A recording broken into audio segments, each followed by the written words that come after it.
tell me about the challenges of this year getting over that 500 hump. We're going to be looking at, there have been years past where I think that this team, and we're going to be capable of success this year. It's just the Big 8, while year in and year out, it's very strong.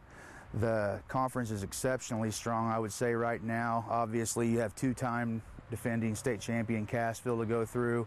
Seneca has a lot of kids back. Monette is still in the hunt, very much so.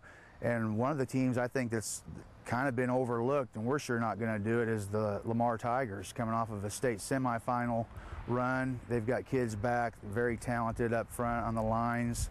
And obviously we can't look to any of those games right now with Rogersville coming up, who we've definitely got they've got our attention off of film and watching their jamboree.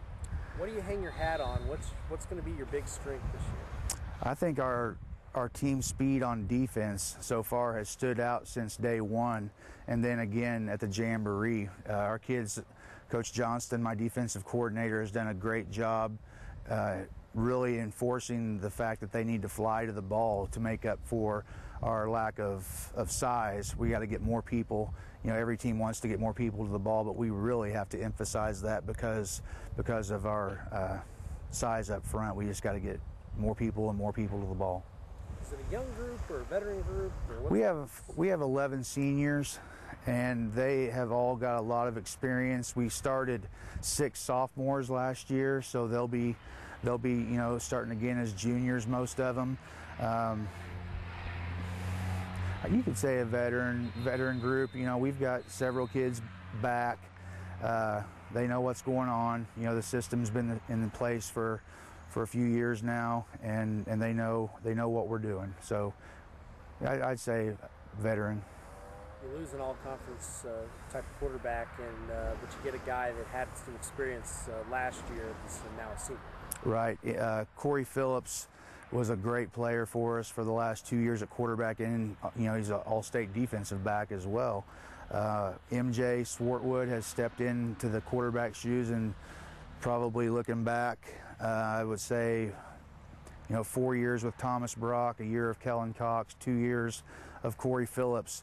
Those are some great quarterbacks, and MJ did, due to injury, we lost Corey the last game of the year against Aurora last year. So MJ does have one start underneath his belt, and he's done an outstanding job all summer with 7-on-7, and I thought he did a pretty good job in the jamboree, making the throws that he needs to make. And we'll see what happens Friday night. It's going to be a little bit faster. There's going to be more people there, and we'll see how he reacts and how we do overall as a team. Give me maybe 1 or 2 young guys that you think could emerge as solid players for you this year. One kid that missed last year with a broken collarbone, and I think that several people may have picked up on what an athlete he is in basketball season last year, is Shane Williams. Shane started most of the season for our Mountaineer basketball team last year, had a game-winning shot in the district tournament championship game. He's used to pressure.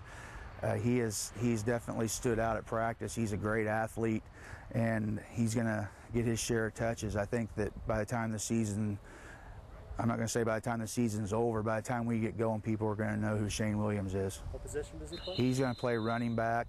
When we're in the I, he'll be our tailback. When we're spread, he'll be, we call it H, he'll be a receiver in the slot. It looks like you run a lot of different sets there. We run a lot of the same plays out of different formations, again trying to manipulate the defenses the best we can by formation, get their, I don't want to give away too much, be able to move their coverages, depending on motion and our offensive sets, just trying to find any advantage that we can.